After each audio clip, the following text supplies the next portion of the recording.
तो दोस्तों बाबा एक्सप्लेनर हाजिर है और आज मैं एक्सप्लेन करूंगा एक हॉलीवुड हॉरर मूवी जिसका नाम है डिलीवरेंस। और ये एक रियल लाइफ स्टोरी पर बेस्ड है जो कि लातोया आमोस नाम की एक लेडी के साथ घटित हुई थी जब 2011 में वो अपने बच्चों के साथ एक नए घर में शिफ्ट हुई थी, जहाँ पर उन्हें कई सारी दिक्कतों का सामना करना पड़ा था क्योंकि वो घर हॉन्टेड था, जहाँ एक या दो नहीं बल्कि 200 डीमंस उस घर में रहते थे। इसीलिए उस घर को डीमन हाउस भी कहा जाता था। तो चलिए बिना किसी देरी के जल्दी से वीडियो स्टार्ट करते हैं। तो फिल्म की स्टार्टिंग में हम एबिनी नाम की एक सिंगल मदर को देखते हैं जो हाल ही में अपनी बूढ़ी माँ और 3 बच्चों के साथ एक नए घर में शिफ्ट होती है। एबिनी की माँ एल्बर्टा कैंसर की पेशेंट होती है और उसका मानना था कि गॉड की वजह से ही वो अब तक जिंदा है, इसलिए काफ़ी धार्मिक होती है और रेगुलर चर्च जाया करती है। लेकिन एबिनी यहाँ पर बिल्कुल भी धार्मिक नहीं होती और ना ही उसके दोनों लड़के एंड्रे और नेट भी चर्च जाते थे। सिर्फ उसकी बेटी शांति अकेली ऐसी होती है जो कि अपनी नानी के साथ चढ़ जाती है। तलाक के बाद से ये अपनी काफ़ी ड्रिंक वगैरह किया करती थी और बच्चों के साथ भी वो अच्छे से पेश नहीं आती थी। पैसों के मामले में भी वो काफ़ी कंजूसी करती थी, जिसके चलते बच्चे उसे पसंद नहीं करते थे और उसकी खुद की माँ से भी उसकी नहीं बनती थी। एक बार क्या हुआ कि डिनर के टाइम पर एंड्रे जब और दूध मांगता है तो एबनी झूठ मूठ में उससे बोलती है कि डॉक्टर ने तुम्हें लैक्टोज इंटॉलरेंट बताया है, इसलिए तुम्हें और दूध नहीं मिलेगा। जिस पर एंड्रे कहता है कि ऐसा किसी डॉक्टर ने नहीं कहा है और आप कंजूसी कर रही हैं। इस पर एबनी एंड्रे के मुंह पर मार देती है और उसके मुंह से खून आने लगता है। ये देखकर एबनी उसके मुंह पर रुमाल लगाती है और उसे सॉरी बोलती है। रात में शांति अपने डैड से शिकायत करती है कि नए घर में आकर भी मॉम वही सब हरकतें कर रही हैं, वो फिर से ड्रिंक करने लगी हैं और हमारे साथ काफ़ी बुरी तरह पेश आती हैं, यहाँ तक कि वो हमें मारती भी है। कि तभी शांति को एक फॉल सी स्मेल आती है और उसे लगता है कि नेट या एंड्रे में से किसी ने फाट मारा है। इधर एबनी अपना कुछ काम कर रही होती है, तभी एक मक्खी उसे परेशान करने लगती है। फिर वो देखती है कि रूम में ढेर सारी मक्खियाँ आ गई हैं जो कि बेसमेंट की तरफ से आ रही थी। एबनी बेसमेंट खोलकर देखती है तो वहाँ से बहुत ख़राब स्मेल आ रही थी। खैर एबनी मक्खियों को बेसमेंट की तरफ कर देती है और दरवाज़ा बंद करके चली जाती है। फिर रात के 3 बजे एंड्रे अचानक से उठता है और फ्रिज से दूध निकाल कर पीने लगता है। तभी खिड़की पर जोर से आवाज़ होती है और एंड्रे जब बाहर जाकर देखता है तो वहाँ एक मरा हुआ कौवा पड़ा था जो कि खिड़की से टकराया था। फिर अगले दिन जब बच्चे स्कूल से लौट रहे होते हैं तो गली के कुछ लड़के नेट को बुली करते हैं और एक लड़का उसे पत्थर भी फेंक कर मारता है, जिससे नेट को चोट लग जाती है, लेकिन फिर भी वो इग्नोर करके वहाँ से चला जाता है। इधर नेट की अलमारी से एबनी को दारू की बोतल मिलती है और उसके आते ही एबनी उससे सवाल करती है कि मेरी बोतल तुम्हारी अलमारी में क्या करी थी, तुम कब से पीने लगे। नेट कहता है कि मैं नहीं पीता, आपसे छुपाकर रखी थी ताकि आप ना पी सके। फिर एबनी पूछती है कि इसको चोट कैसे लगी, जिस पर शांति कहती है कि गली के लड़कों ने मारा है। जिसके बाद एबनी बहुत ही गुस्से में जाती है और उस लड़के को पीट देती है और उसे वार्न करती है कि आज के बाद मेरे बच्चों से दूर रहना। फिर जब एबनी वापस अपने घर आती है तो फिर से मक्खियाँ उसे परेशान करने लगती हैं। वो देखती है कि मक्खियाँ बेसमेंट से आ रही थी। फिर वो एंड्रे को देखती है जो कि अकेले में किसी से बातें कर रहा था। एबनी पूछती है कि तुम किससे बातें कर रहे हो, तो एंड्रे बताता है कि वो अपने फ्रेंड ट्रे से बात कर रहा है और एबनी इसे एंड्रे का एक इमेजिनरी फ्रेंड समझकर इग्नोर कर देती है। फिर रात में एंड्रे बेसमेंट में चला जाता है और एबनी को कुछ अजीब सी आवाज़ें सुनाई देती हैं।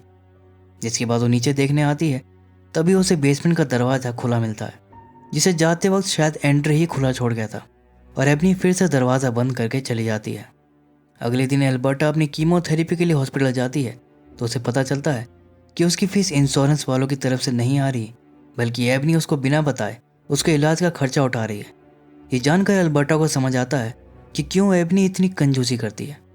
फिर रात में नेट देखता है कि एबनी फिर से ड्रिंक करके घर आई है।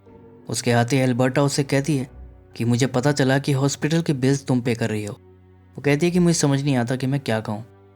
एबनी कहती है कि आपको कुछ भी कहने की ज़रूरत नहीं है और फिर वो सोने चली जाती है। फिर सोते वक्त एबनी एक सपना देखती है कि कोई आदमी उसके रूम में घुसा है।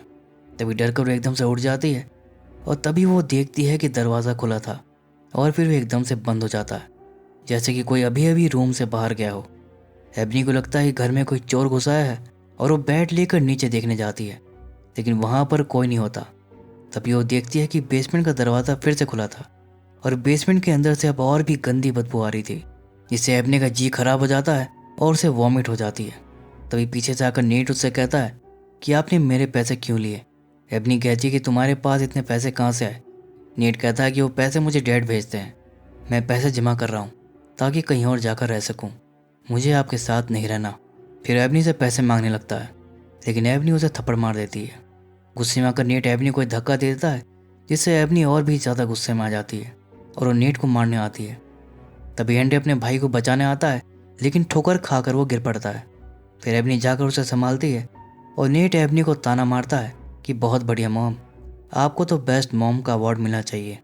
रात में एबनी नेट के पैसे वापस रख देती है और उसे रिक्वेस्ट करती है कि मुझे छोड़कर मत जाओ, मैं बदलने की कोशिश करूंगी। अगले दिन मक्खियों से परेशान होकर एबनी पेस्ट कंट्रोल वालों को बुलाती है, जिन्हें बेसमेंट से एक मरी हुई बिल्ली मिलती है। बिल्ली को हटाने के लिए वो आदमी ज़्यादा पैसे मांगने लगता है, जिस पर एबनी मना कर देती है, तो नेट उसे पैसे ला कर देता है। फिर सिंथिया नाम की एक सोशल वर्कर उनके घर विजिट करती है, जो कि ये देखने आई थी कि एबनी बच्चों को ठीक से रख रही है या नहीं, क्योंकि शांति की शिकायत की वजह से उसके डैड ने कोर्ट में केस कर दिया था कि एबनी कस्टडी के लायक नहीं है। वो ड्रिंक करती है और बच्चों को मारती पीटती है। यहाँ सिंथिया नोटिस करती है कि शांति की हाथ पर एक अजीब सा निशान था और एंड्रे को भी शायद चोट लगी थी, लेकिन पूछने पर वो लोग सच नहीं बताते और बहाना बनाकर टाल देते हैं। लेकिन सिंथिया को शक हो जाता है कि ये लोग उससे कुछ छुपा रहे हैं और वो एबनी को वॉर्न करके वहाँ से चली जाती है। तभी बाहर वो एक और लेडी को देखते हैं जो उन पर नज़र रख रही थी और उन्हें लगता है कि ये भी कोई सोशल वर्कर होगी। अगले दिन शांति का बर्थडे होता है, जहाँ पर एबनी उसे वही महंगे वाला फ़ोन गिफ्ट करती है जो कि शांति कब से मांग रही थी, जिससे शांति खुश हो जाती है। फिर पार्टी के दौरान एबनी को धम धम की आवाज़ सुनाई देती है, जो कि बेसमेंट से आ रही थी। वो दरवाज़ा खोलकर देखती है तो अंदर एंड्रे खड़ा था, जो कि अपना सर दरवाजे से टकरा रहा था और वो बहुत ही अजीब तरह से बिहेव कर रहा था। एबनी उससे पूछती है कि मैं तो तुम्हें ऊपर सुला कर आई थी, तुम बेसमेंट में क्या कर रहे थे? जिस पर एंड्रे बोलता है कि वो अपनी दोस्त ट्रे से मिलने आया था, जो बेसमेंट के एक होल में रहता है। एबनी को यह सब काफ़ी वियर्ड लगता है। फिर वो देखती है कि एंड्रे को हाई फीवर था, जिसके बाद उसे ऊपर ले जाकर सुला देती है। फिर पार्टी ख़त्म होने के बाद एबनी को फिर से एंड्रे नीचे खड़ा दिखाई देता है, जो कि तीसरी बार अपने बेड से उठकर आया था।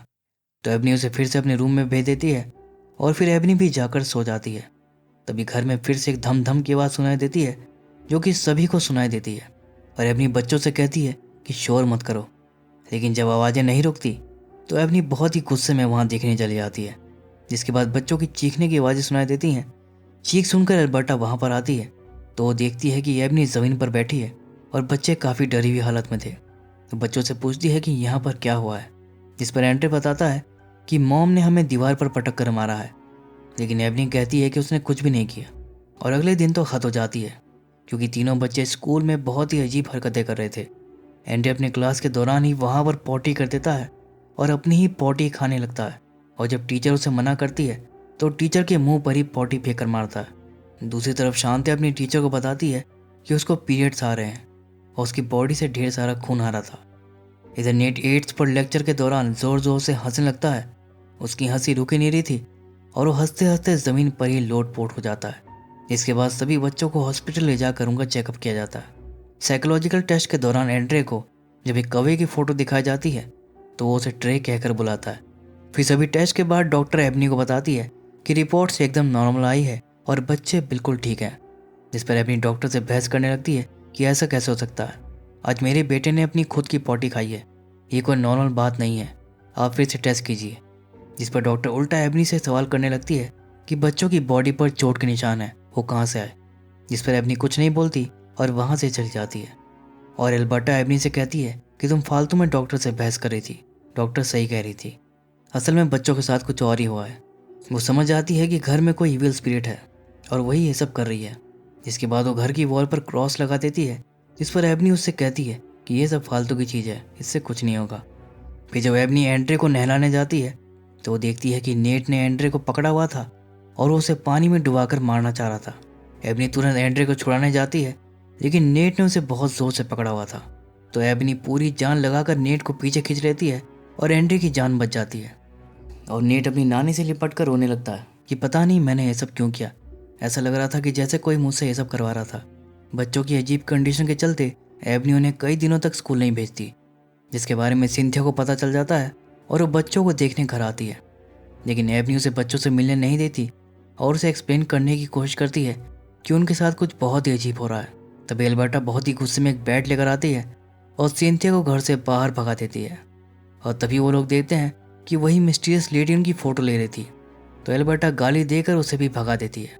और इन सब के बाद एल्बर्टा अपने चर्च वालों से मदद मांगने जाती है कि हमारे घर में कोई इविल स्पिरिट है और आप हमारी मदद करें।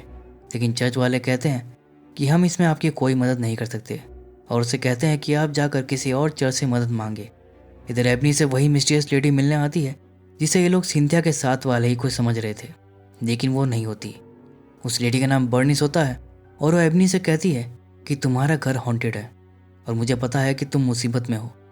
गॉड ने मुझे तुम्हारी मदद के लिए भेजा है और मैं एक प्रीस्ट हूँ।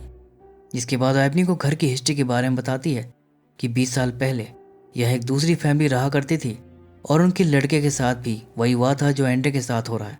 उन्होंने हर तरह से उसका इलाज करवाया था लेकिन कोई फ़ायदा नहीं हुआ और तब जाकर उन्होंने मुझसे बात की थी। तो एबनी कहती है कि तो आपने उसका एग्जॉर्सिज्म किया होगा। जिस पर बर्निस कहती है कि वो कोई एग्जॉर्सिस्ट नहीं है, वो डिलीवरेंस करती है और ये एग्जॉर्सिज्म से अलग होता है और इसमें किसी मीडियम की नीड नहीं होती। वो होली स्पिरिट की पावर से किसी को भी छू कर उसके अंदर से शैतान को बाहर निकाल सकती है। लेकिन उस समय उसका डिलीवरेंस फेल हो गया था और वो उस लड़के को नहीं बचा पाई थी। लेकिन उस लड़के की मौत के बाद भी ये सब खत्म नहीं हुआ। फिर एक रात उस लड़के की माँ ने अपने सोते हुए पति का ही सिर कुल्हाड़ी से काट दिया, जिसके बाद उसने अपनी बेटी को भी मार दिया और आखिर में खुद को भी ख़त्म कर लिया। फिर एबनी उस लड़के का नाम पूछती है जिसकी पहले मौत हुई थी।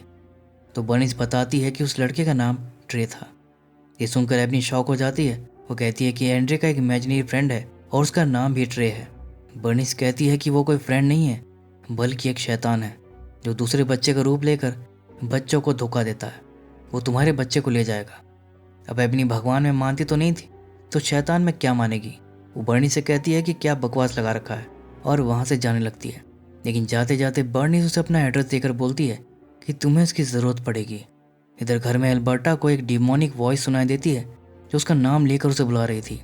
जिसके बाद एल्बर्टा होली बुक लेने जाती है, लेकिन तभी घर के सारे डीमन उस पर अटैक कर देते हैं। फिर एबनी जब घर आती है तो वो देखती है कि दीवार पर लगा क्रॉस जल रहा था जिससे पूरे घर में धुआं भरा था। फिर वो आग बुझाने जाती है कि तभी सामने उसे एल्बर्टा की डेड बॉडी पड़ी मिलती है। तभी एंड्रे सीढ़ियों से नीचे आता है और ऊपर से बच्चों की चीखने की आवाज़ें आती हैं। जिसके बाद एबनी सब बच्चों को लेकर वहाँ से जाने लगती है। तभी रास्ते में एंड्रे एबनी से कहता है कि तुम्हारी माँ की मौत की जिम्मेदार तुम ही हो। जिसके बाद उसकी आंखें पिच ब्लैक हो जाती हैं, जिससे डरकर एबनी डिस्ट्रैक्ट हो जाती है और सामने से ट्रक आ रहा था। लेकिन टाइम पर एबनी कार को संभाल लेती है और एक जगह पर रोककर पास के एक रेस्टोरेंट में जाकर मदद मांगती है। वो कहती है कि कोई उसके बच्चे को मारना चाहता है। जब वो लोग देखने जाते हैं तो बच्चे एकदम नॉर्मल लग रहे थे और सब कुछ ठीक लग रहा था और सब एबनी को ही पागल समझ रहे थे। इसके बाद एबनी का साइकोलॉजिकल टेस्ट होता है और डॉक्टर एबनी से पूछती है कि क्या तुम अभी ड्रिंक करती हो। जिस पर एबनी झूठ बोल देती है, लेकिन डॉक्टर उसका झूठ पकड़ लेती है क्योंकि उसका अल्कोहल टेस्ट पॉजिटिव आया था। और इन सब की वजह से बच्चों की कस्टडी एबनी से छीन ली जाती है और एक फोस्टर चर्च को उनकी कस्टडी दे दी जाती है। और एबनी के सामने ही वो लोग बच्चों को ले जाते हैं और फिर थक हार कर एबनी बर्नी से मदद मांगने जाती है। इधर हॉस्पिटल में सिंथिया एंड्रे को देखने आती है जिसकी हालत बिगड़ती जा रही थी और नर्स उसे बताती है कि एंड्रे अजीब अजीब सी आवाज़ें निकाल रहा था और थोड़ी देर पहले वो किसी और भाषा में बात कर रहा था। इधर बर्नी से एबनी को बताती है कि तुम्हारे घर में कई सारे डीमंस मौजूद हैं और उन्हीं में से किसी एक ने एंड्रे को पसेस किया है और उसी के ज़रिए वो तुम्हारे बाकी बच्चों को भी कंट्रोल कर रहा है और वो तुम्हारे जैसे कमज़ोर लोगों को ही अपना शिकार बनाता है। और वो एबनी से कहती है कि वो उसे ताकतवर बनाएगी और गॉड पर भरोसा करना सिखाएगी। बर्नी यहाँ पर उसे हिम्मत देती है और प्रे करना सिखाती है। इधर हॉस्पिटल में सिंथिया एंड्रे से बात करने जाती है, जिस पर एंड्रे डिमोनिक वॉइस में कहता है कि मैं एंड्रे नहीं हूँ। सिंथिया पूछती है कि तो फिर तुम कौन हो, जिस पर डीमन एंड्रे कहता है कि मुझे खोलो तब बताता हूँ। तो सिंथिया कहती है कि मैं ऐसा कुछ करने नहीं वाली। इस पर डीमन एंड्रे खुद ही अपने स्टेप तोड़कर आज़ाद हो जाता है। फिर वो बेड से उछलकर ज़मीन पर कूदता है और उल्टे पैर रेंगता हुआ दीवार पर चढ़ जाता है। ये सब देखकर सिंथिया बहुत घबरा जाती है और डॉक्टर को ये सब बताती है, लेकिन डॉक्टर उसकी बात पर यकीन नहीं करता। इधर एबनी नर्स की ड्रेस में हॉस्पिटल जाती है और चालाकी से एंड्रे को हॉस्पिटल से बाहर निकाल आती है, जहाँ पर बर्निस कार में उसका वेट कर रही होती है। जिसके बाद दोनों एंड्रे को लेकर उसी हॉन्टेड हाउस जाते हैं, जहाँ पर बर्निस एबनी को बताती है कि डिलीवरेंस के दौरान डीमन हमारे साथ ट्रिक करने की कोशिश करेगा और तुम्हारे किसी फैमिली वाले का भी रूप ले सकता है। इसलिए परेशान मत होना।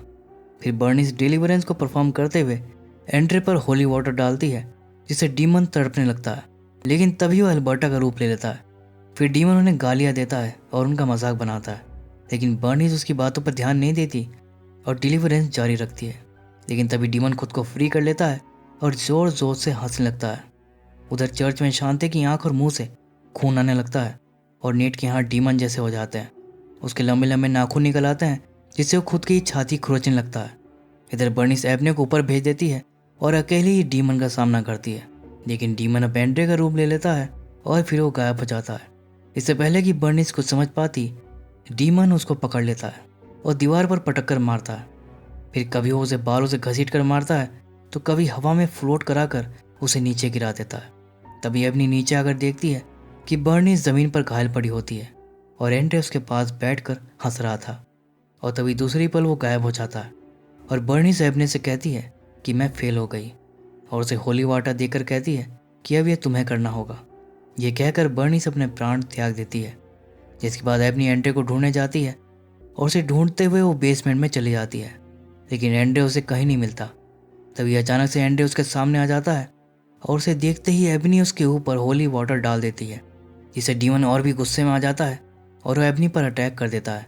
उसे बालों से पकड़कर घसीटता है और फिर एबनी का ही रूप लेकर उसका गला दबाने लगता है। लेकिन डीमन अभी एबनी को नहीं मारता, बल्कि उसे बहुत ज़्यादा टॉर्चर करता है। और जब एबनी पूरी तरह से टूट जाती है, फिर वो उसे मारने आता है, जिस दौरान एबनी नियर डेथ एक्सपीरियंस करती है, जहाँ पर उसे अपनी माँ की आवाज़ सुनाई देती है, जहाँ पर वो उसकी बात गॉड से करवाती है। जिसके बाद एबनी के अंदर की सारी नेगेटिविटी ख़त्म हो जाती है और वो बहुत ही ज़्यादा पावरफुल हो जाती है। जिसके बाद वो डीमन के ऊपर फिर से डिलीवरेंस परफॉर्म करती है और डीमन की बॉडी जलने लगती है। उसे शांति हवा में फ्लोट कर रही होती है, जो कि फिर से नॉर्मल हो जाती है। और नेट, जिसने खुद को ही खाना शुरू कर दिया था, वो भी रुक जाता है। और इधर डीमन बेसमेंट के उसी होल में चला जाता है जहाँ से वो आया था। जिसके बाद सब कुछ ठीक हो जाता है। 6 महीने बाद एबनी को उसके बच्चों की कस्टडी फिर से मिल जाती है और एबनी उस घर को तो क्या, शहर भी छोड़ देती है। उसके पति से उसकी फिर से सुलह हो जाती है और बच्चों को लेकर वो फिलाडेल्फिया चली जाती है। और ये मूवी यहीं पर ख़त्म हो जाती है। दोस्तों, रियल में वो डीमन हाउस अमेरिका के इंडियाना स्टेट में मौजूद था।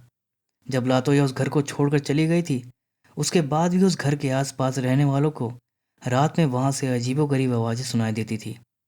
खैर, 2016 में उस घर को डिमोलिश कर दिया गया था। तो दोस्तों, ये थी डिलीवरेंस मूवी की एक्सप्लेनेशन। उम्मीद करता हूँ कि वीडियो आपको पसंद आई होगी। तो फिर मिलूंगा किसी और एक्सप्लेनेशन के साथ। तब तक के लिए take care and keep watching.